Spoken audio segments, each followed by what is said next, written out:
This is the fine art room, and I'll walk you through it. As you can see, it's very easel based because that's the best way to paint and draw. In the first year, you get taught how to paint and draw, and the best way to do that is from life. So we have these little easels set in front of still life, and I teach the students how to get things in proportion, get the perspective right, and how to look holistically at a scene.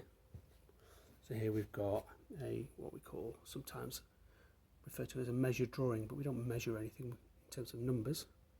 There's the still life. And there's techniques that are demonstrated thoroughly. Then we move on logically to tone.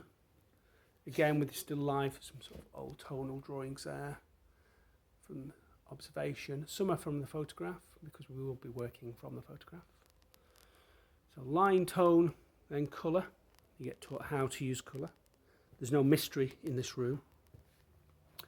So we have bits of colour theory, colour relationships,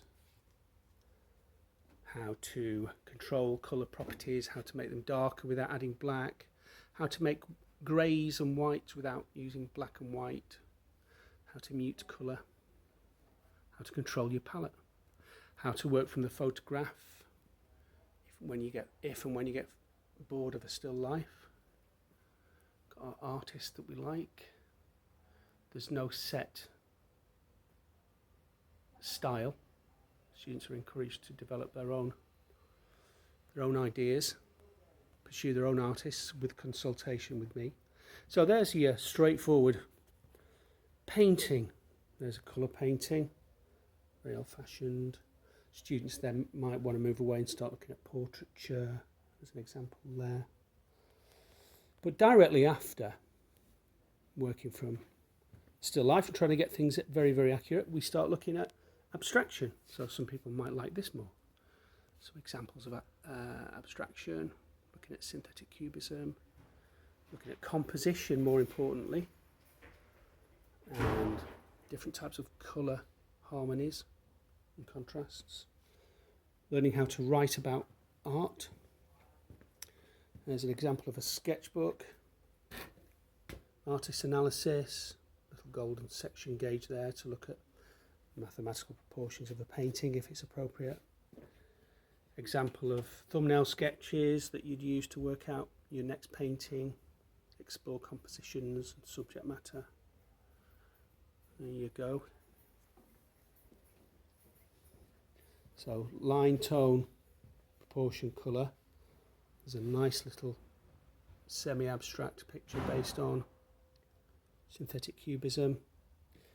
And then in the second year, students are encouraged to pursue find their own subject matter that they find exciting and apply the skills that they learnt in the first year. So moving into the corridor as an example of second year's work.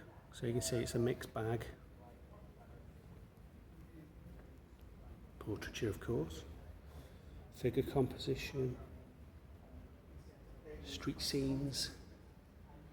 Again, there's a big emphasis on composition dynamics, I suppose. Hence we use a lot of shaped formats, street scenes, various styles. There's no such thing as